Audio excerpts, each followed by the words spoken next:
Hi everyone, happy Monday. I hope everyone had a good holiday and survived yesterday's blizzard in one piece. Nice work, Angela and Lisa, on our critical approaches this week.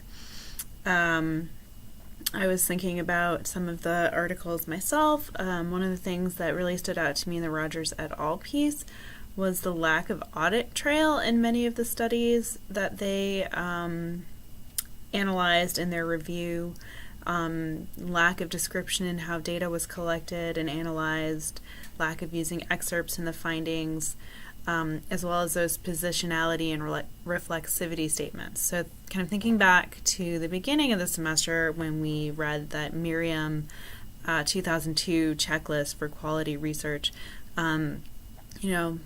those are concerns across a variety of different methodologies that we might choose to do our research. I also was thinking about Lisa's question about what topics might benefit from a critical historical approach. Rural ed researchers, sort of in the current kind of generation of researchers, tend to take a critical stance, particularly towards neoliberal policy agendas, as well as the sort of early education theorists who wrote about the, quote, rural education problem, and that the problem with rural education, the reason why rural people were so backwards was, they didn't have these industrial model schools with age-graded classrooms and highly trained teachers.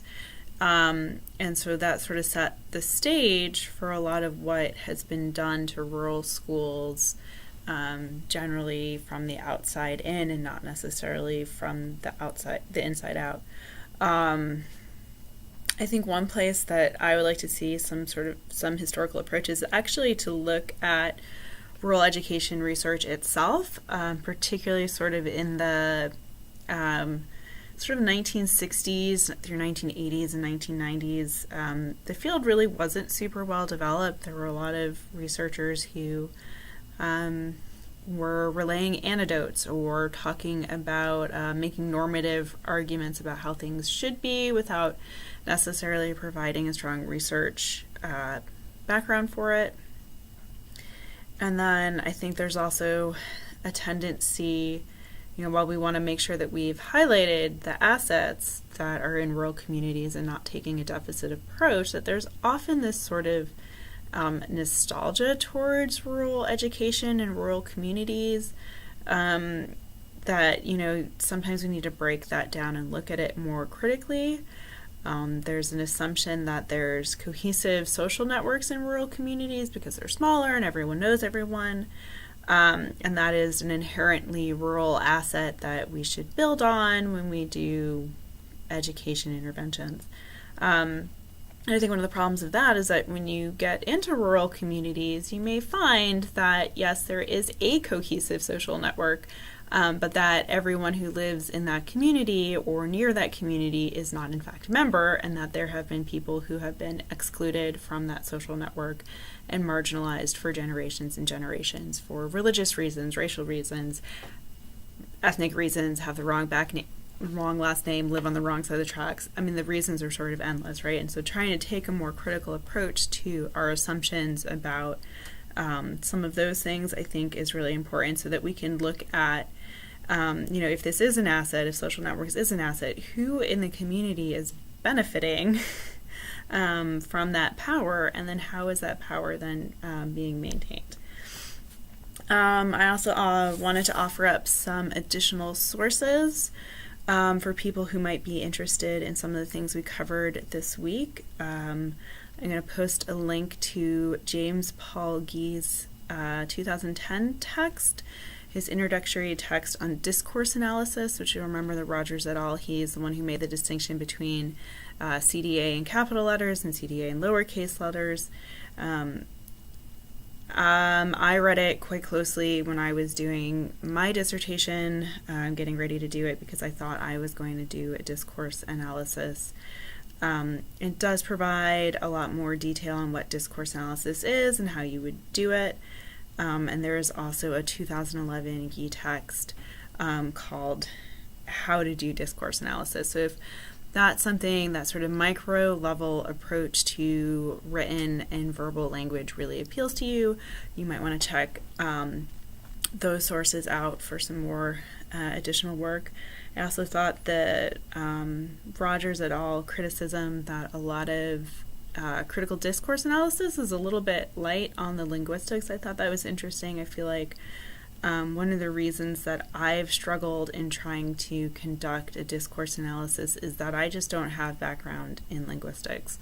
And so I find it really challenging to start trying to take apart language at that really micro level. And so the last time I tried to do a discourse analysis, I ended up shifting towards a frame analysis, which to me felt a little broader and looking at sort of patterns of how people talk and not necessarily like individual word by word kind of analysis. Although I definitely do appreciate that sort of micro to macro approach to language. So there's a link for that. I also wanted to share this text. Participatory Action Research was written by one of my mentors at the University of Albany, as well as some of his colleagues in the School of Social Work. And there's also, I think, some School of Public Health folks who contributed as well. It's an interesting, there's just sort of a general introduction to participatory research, action research design teams looking at organizational innovation and child welfare system. There's a discussion of participatory action research with youth. There's a couple of chapters on that. There's one on the critical emancipatory tradition of participatory action research in post-disaster recovery settings in the Global South. One of my classmates contributed to that one. So it's an interesting text. I believe I have the introduction in chapter 1 scanned. If anyone's interested, let me know if this is something that you think you might want to pursue in the future or whatever. I'm kind of a resource hoarder, obviously. Yeah, so that's it. I believe we have one more module left for methods approaches, and looking forward to reading your final papers.